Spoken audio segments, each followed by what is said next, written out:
Est-ce que t'as une passion, une activité que t'aimes faire pendant ton temps libre, avec laquelle tu sens même pas le temps passer? Car que t'en aies ou pas, je vais t'en proposer simplement, en espérant que ça te donnera des pistes d'activités à faire ton dimanche après-midi.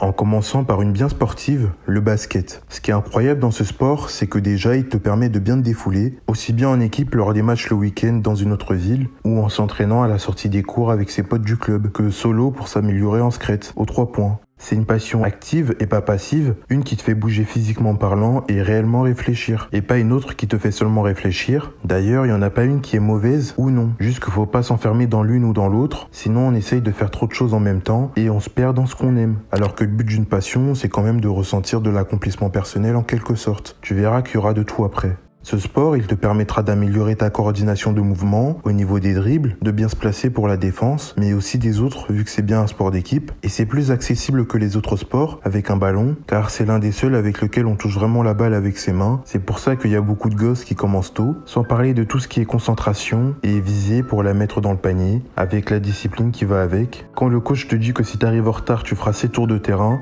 crois-moi, t'arrives à l'heure. En plus, pas que toi, mais tout le monde fera ses tours de terrain de ta faute. T'as pas envie que les autres t'attendent à la sortie. Ça te responsabilise, et ouais. Et ça t'incule que ça aussi, le basket. Puis la discipline qu'on te donne, tu l'acquiers petit à petit, vu qu'on te l'inculque de la meilleure des façons, je trouve. Un sport, c'est amusant. C'est pas comme à l'école, vu que les gens qui s'inscrivent là, ils le font d'eux-mêmes. Ils sont tous réunis pour la balle orange, et un sport qu'ils aiment. C'est réellement une sorte de discipline en équipe, et je pense que ça aide à améliorer la nôtre, de voir que les autres l'assimilent aussi. Alors si t'as du mal à savoir quoi faire tes week-ends, et à avoir de la discipline, tu verras que le basket t'aidera, puis t'auras des bêtes d'épaule, tu me remercieras plus tard, et oublie pas que c'est surtout pour s'amuser, même s'il y a de la compétition, car ça t'apprend ça aussi, sois pas trop dur avec toi-même, même si un peu quand même.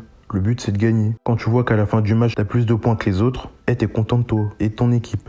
Sinon, il y a la cuisine. Ce que j'aime bien avec la cuisine, c'est que c'est une activité sans écran. En plus d'inclure de la créativité, c'est que comme les pianistes et les maçons, tu utilises beaucoup tes mains, mais pas que. Aussi ta cervelle. C'est assez semblable à de la chimie simplifiée. T'as pas besoin de connaître les ions ou le tableau de Mendeleïev, juste à bien réfléchir et à organiser ce qui te plaît. Gustativement parlant, t'apprécies les tomates, les lardons, le fromage et les pâtes feuilletées, boum, tu te fais une quiche Lorraine. En plus de te faire devenir doué en organisation, à chaque fois que tu fais des recettes, de 1, tu les connais par cœur à force, et de 2, tu peux les partager. J'avais un pote, il savait pas faire du riz, et je lui ai appris vu que je matais Top Chef tous les mercredis soirs à l'ancienne. Bon, on a fini la soirée avec un riz un peu dur, de la mayo, du poivre et du poulet moitié cru, dans un micro-ondes, mais c'était bon en vrai. Vraiment.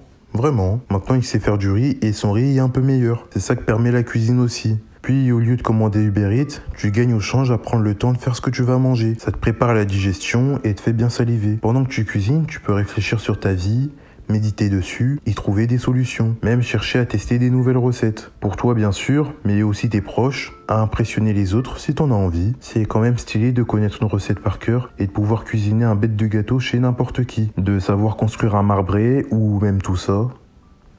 Il y a des abos, ils sortent du lot, hein. Et si t'as envie de construire, de réaliser des belles assiettes de cette manière, tu sais maintenant vers quoi aller. Même si tu peux également te diriger vers ton canapé ou ton lit afin de mater des séries et des films, et tu les connais comme moi. Pour les séries, ça va de Gossip Girl, Riverdale à Ginny et Georgia, et pour les films, Django, Blade Runner 2049 et Akira. On l'a tous fait le vendredi soir chill devant sa série, et étant une passion passive, ce qui me plaît bien dans les séries, en plus de nous détendre et de simplement nous vider la tête, et je pense que ça te l'a déjà fait, c'est que parfois ça permet d'apprendre des personnages pour notre vie à nous. Dans la saison 1 de Ginny et Georgia, à un moment Ginny se fait du mal. Parce que même si c'est une fille intelligente, elle vient de déménager et émotionnellement elle a du mal, vu que ça arrive tout le temps, et elle a surtout du mal à vraiment communiquer. Elle s'est lancée des punchlines à sa mère folle, mais sortir ce qu'elle pense réellement, c'est plus compliqué. Alors elle arrête pas de se contenir, et au lieu d'en parler à quelqu'un, elle s'en veut un peu trop à elle-même, jusqu'à qu'au bout d'un moment, elle craque, mais heureusement... What? Show me!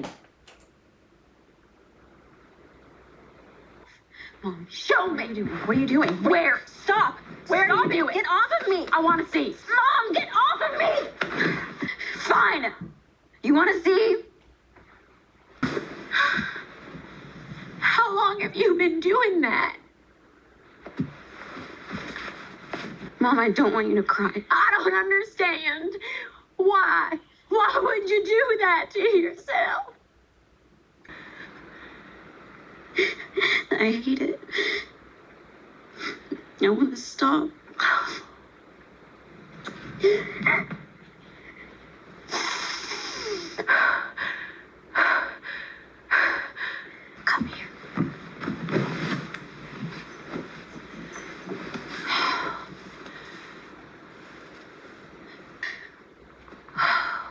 I'm here. Okay? But I'm here. I'm here. I ruined Christmas.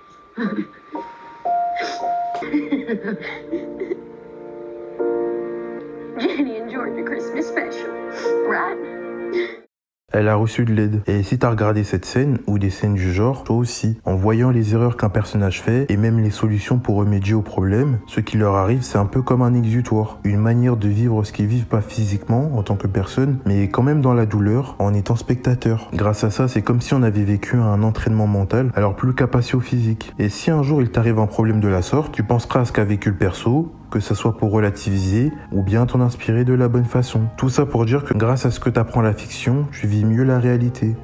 Et ce type de passion passive, faut pas l'oublier, te serviront à des moments de ta vie. C'est vachement bien vu qu'on se rend même pas compte que ça nous influence, aussi bien en bien que en mal. Des fois note-toi-le dans ta tête, puis c'est aussi pour s'évader et pas se prendre la tête, même si on peut toujours en tirer des leçons et des émotions.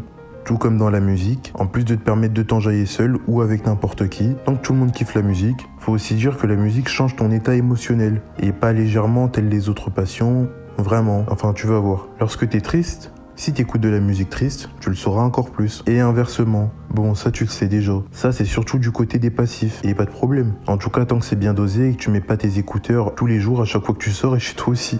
T'as jamais le temps de réfléchir en vrai. Par contre côté créateur, ceux qui font de la musique, ce qui est bien avec le changement d'état émotionnel, c'est que lorsque t'es dedans, tu composes en quelque sorte tes émotions. Je sais que ça paraît chelou, sauf qu'il faut en faire ou en avoir fait pour comprendre. À un moment, je faisais du beatmaking, et vraiment c'était trop stylé, et ça me permettait de faire ça. Si t'es heureux, tu te fais un son en mode gigaité, t'es vénère ou déter, tu termines un son en mode bien Rottweiler, ça peut aussi te permettre de mieux les gérer, un peu comme en sport. Tu sors tout ce que t'as en toi, et c'est assez apaisant. Du coup, si tu sens que la musique en mode créateur, ça peut vraiment être ton truc, c'est une des voies vers lesquelles tu peux t'immerger. Et ça tombe bien, en parlant d'immersion, il y a un médium qui est récemment apparu, et qui est le summum de ça. On a tous déjà joué à Angry Birds, GTA et God of War en rentrant le soir. Le jeu vidéo est quand même la forme ultime de liberté, et même si c'est vachement passif, vu qu'on crée pas des jeux, bon à part avec des jeux de création de jeux, ils vont te pousser à savoir utiliser Unreal Engine, c'est pas ce qu'on cherche tout le temps. Parfois t'as juste envie de t'évader, comme avec les films et les séries. Ce qu'on trouve dans les jeux, en plus de te permettre de t'amuser, d'expérimenter, de te défouler, avec le gameplay qui compose ton expérience de joueur, la liberté que t'as à travers ça est incroyable. Aussi bien dans des jeux narratifs, même si des fois la liberté est amoindrie, que dans les jeux bac à sable et simples. Fois t'as joué à Minecraft juste pour miner et miner et encore, ou t'as joué sur la Wii à Just Dance avec ton cousin, que t'as échangé ton Pokémon avec une autre personne avec ta DS, le nombre de fois où tu t'es juste baladé dans Red Dead Redemption 2, à mater les nuages, à cogner le mec le plus résistant du jeu à Valentine, à te faire chasser par un cougar dès que tu descends de ton cheval, à regarder la vie artificielle qui paraît tellement vivante grâce à des développeurs, des level designers, des scénaristes, des modélistes 3D, des gens passionnés qui ont voulu te donner la meilleure expérience possible en t'immergeant totalement dans un monde si différent d'une autre, afin que tu puisses jouir d'une immense liberté. C'est tout ça que j'adore et je pense t'aimes ou tu aimeras dans les jeux vidéo, que ça soit du côté où t'offres ce genre de moments et de bons souvenirs à des gens, que de l'autre où tu profites de ces instants.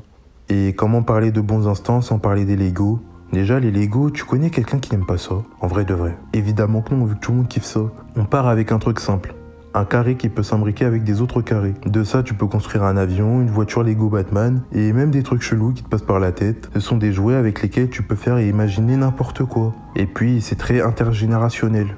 Ton père aime autant ça que ta petite sœur. Il n'y a pas de barrière de compréhension qui peut se former, vu que je le rappelle, on part de carrés qui s'emboîtent ensemble, du coup tout le monde peut y jouer. Et puisque c'est pas limité à une manette ou deux, et qu'il y a je sais pas combien de pièces, au lieu de se disputer pour ça, bah là tout le monde peut s'amuser à construire ça ensemble. Lorsque je me souviens le nombre de fois où j'ai joué avec mon neveu à ça pendant toute une après-midi, à faire des bruitages, imaginer des histoires et tout, c'était plus amusant que juste jouer à la play en vrai.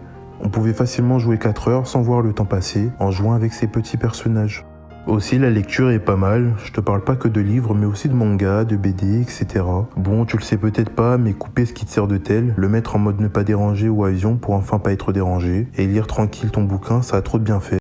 En termes d'imagination, lorsque tu lis un livre classique, les mots, les phrases descriptives te laissent faire le reste dans ta tête. En mode lecture, tu peux voir selon toi l'endroit décrit, à quoi ressemblent les personnages, leur attitude et mimiques, sentir les odeurs, puis quand c'est du manga ou du comics, tu crées même les mouvements des personnages, avec la mise en scène des pages et des cases, alors imagine quand t'en fais. C'est toi qui formes tout ça, qui donne vie à ce monde, à ses personnages, à leurs histoires et celles de l'œuvre en général, de comment les gens vont les percevoir et les imager mentalement. Ça travaille réellement l'esprit, que ça soit un dictionnaire, un sur les animaux, la chimie. T'apprends un tas de trucs mais surtout du vocabulaire. Et ça enrichit ton cerveau. Je vais me sortir que sur internet aussi, ouais mais là il y a que le livre. Et je pense que t'es plus facilement concentré sur un livre, sur une matière que 1000 vidéos sur une matière, concentré dans un petit appareil qui fait ta main. Même si ça dépend des gens évidemment. Mais dans tous les cas, t'es du coup moins possiblement distrait. Et ça fait du bien. En plus, la lecture ça demande peu d'efforts et on va au rythme qu'on veut. À toi de diriger ta vitesse de croisière et les œuvres qui te font envie. Puis si t'en trouves pas, pourquoi pas faire la tienne?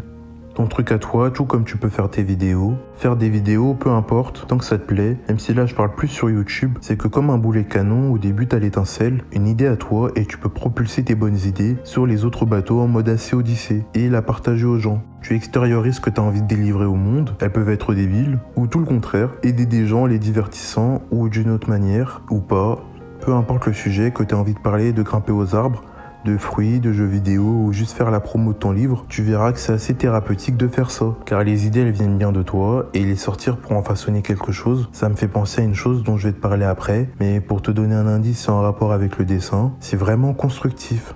Puis si t'es un créatif, se lancer sur YouTube serait la meilleure des voies. Et on a tous notre petite sensibilité artistique, alors te prends pas trop la tête, juste fais des vidéos que t'aimerais voir. Il y a aussi une chose que tout le monde aime regarder, qui est aussi sur Netflix ou Disney+, la forme ultime de création qui a marqué l'enfance de tout le monde et même après, je parle du dessin et même de l'animation. L'animation et le dessin est l'une des choses que j'aime le plus au monde, déjà vu que littéralement à partir de rien, sur une feuille blanche, on peut concevoir n'importe quoi qui passe par notre tête. T'as déjà dessiné en primaire des stickman ou bien recopié ton perso préf qui passait sur Game One, tout en t'apprenant la précision et la concentration, le dessin, que ça soit juste en une fois ou pour faire un court-métrage animé, ça t'enseigne quelque chose qui disparaît de plus en plus. La patience. Des fois ça te saoule d'attendre le train ?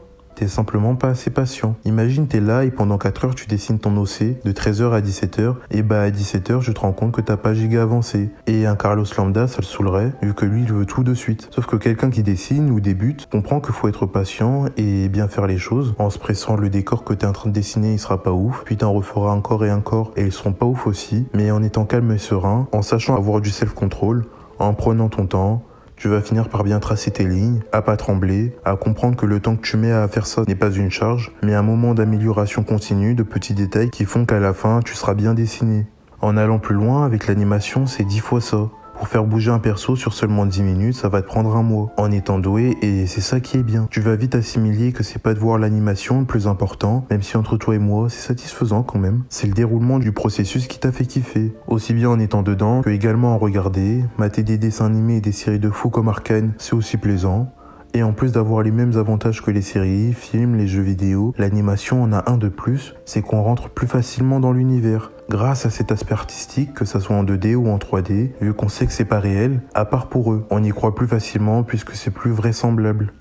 En plus, pour revenir au dessin de base, c'est que c'est accessible à n'importe qui. Avec ton petit cousin, ta cousine, tes vieux, et l'âge importe peu. Tu peux partager par image ce que tu imagines concrètement dans ta tête. J'ai offert plein de dessins à des gens dans ma vie, et ils ont toujours bien mangé, juste grâce à un crayon et du papier. Alors si tu sens que le dessin et l'animation ça pourrait être ton hobby, je te le dis, tu vas kiffer, en espérant que dans tout ça, t'auras trouvé ton truc à toi. Mais sinon, il y a celle-ci. Même si espère pas la trouver juste en regardant ça, teste vraiment chacune ou toutes ces activités dès que t'as du temps libre, afin de trouver la passion ou les passions qui t'épanouissent. Et qui sait, tu mettras la main sur celle qui te correspond.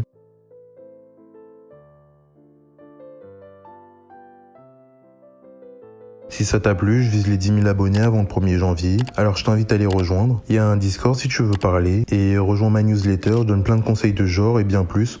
On y est gagnant tous les deux. C'était HM, et suis ta passion.